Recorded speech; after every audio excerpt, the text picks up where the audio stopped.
আজ তোমাদের সাথে আমার কিছু কথা শেয়ার করব। আমার কয়েকদিন ধরে মনটা একটু খারাপ। কি কারণে খারাপ ওটা আমি পরে বলছি তোমাদের। আর অনেকে তোমরা কমেন্ট করে জানিয়েছো তোমাদের সাথে বড় মার যে অলৌকিক ঘটনা ঘটেছে সেইগুলো আমার চ্যানেলে শেয়ার করার জন্য, কিন্তু কয়েকটা দিন সময় লাগবে। যে কমেন্টগুলো আমি দেখেছি সেগুলো আমি অবশ্যই শেয়ার করব। যে কারণে মনটা খারাপ তোমাদের তো আগে বলেছিলাম যে আমার খুব আদরের একজন বাচ্চা, তার ব্লাড ক্যান্সার, অনেকটা সুস্থ হয়ে গেছিলো ট্রিটমেন্ট করে। তারপরে 1 বছর ওর ওই কেমো ওষুধটা বন্ধ আছে, অন্য ওষুধগুলো চলছে কিন্তু ডাক্তার বন্ধ রেখেছিলেন। 2021 সালেও ধরা পড়েছিল, কিছুটা ব্যাক করে এসছে। তো যার জন্য সত্যি মনটা খুব খারাপ। সত্যি এরকম কঠিন রোগ যার বাড়িতে ঢুকে তারা একেবারে নিঃস্ব হয়ে যায় সব দিক থেকে, মনটাও প্রচণ্ড ভেঙে যায়, কিন্তু টাকা পয়সার দিক দিয়েও প্রচণ্ড তারা নিঃস্ব হয়ে পড়ে। ট্রিটমেন্ট চালাতে গিয়ে সংসারই সেইভাবে চালাতে পারে না। এত কিছুর মধ্যেও তবুও মনে একটা বিশ্বাস আর ভরসা আছে যে বড় মা আছে, বাবা ভোলে বাবা আছে, সব ঠিক হয়ে যাবে। আর এটা শুধু আমার বিশ্বাস না, ওর বাবা মার এবং বাচ্চাটারও সেটাই বিশ্বাস, কারণ ওরাও বড় মা আর ভোলে বাবার ভক্ত। আর ও আমার খুব আপন, আমার নিজের ভাইপো, আমার বড় ভাইয়ের ছেলে।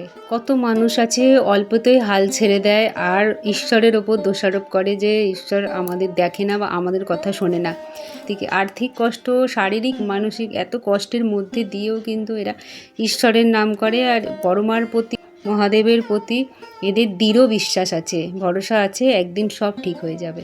যাদের সন্তানের এরকম কঠিন রোগ হয় তাদের বাবা মার যে কত কষ্ট, সেই বাচ্চাটার কষ্ট যন্ত্রণা তাকে কাতরাতে দেখছে নিজের চোখের সামনে, তো সেটা সহ্য করা সত্যি ভীষণ কষ্টকর। আর তাদের মতো মনে হয় অভাগা দুঃখী এই দুনিয়ায় আর কেউ নেই। এত কষ্ট যন্ত্রণা পাওয়ার পরেও কিন্তু তাদের মনে একটাই বিশ্বাস আছে যে না, ঈশ্বর আছেন, এই আশা নিয়েই তারা বেঁচে আছে। এই কঠিন সংগ্রাম তারা লড়ে যাচ্ছে। একদিকে টাকা পয়সার চিন্তা, আর একদিকে তার সন্তান কি করে সুস্থ হবে সেই চিন্তা। এত কিছুর মাঝেও একটা ভরসা, বড় মার কৃপাতে এটা সম্ভব হয়েছে যে 4 মাস আগে ভালো একজন সিনিয়র ডাক্তারের হাতে পড়েছে, যার জন্য উনি 4 মাস ধরে ওষুধটা একটু ডোজ বাড়িয়ে চালু করে দিয়েছে বলেই সামান্য ধরা পড়েছে, না হলে রিপোর্ট হয়তো আরও খারাপ আসতো। তোমরা সবাই বড় মার কাছে একটু আমার ভাইপোর জন্য প্রার্থনা করো যাতে ও সম্পূর্ণ সুস্থ হয়ে ওঠে, একটা সুন্দর স্বাভাবিক জীবন যাতে পায়। বড় মা সকলের মঙ্গল করুন। জয় বড় মার জয়।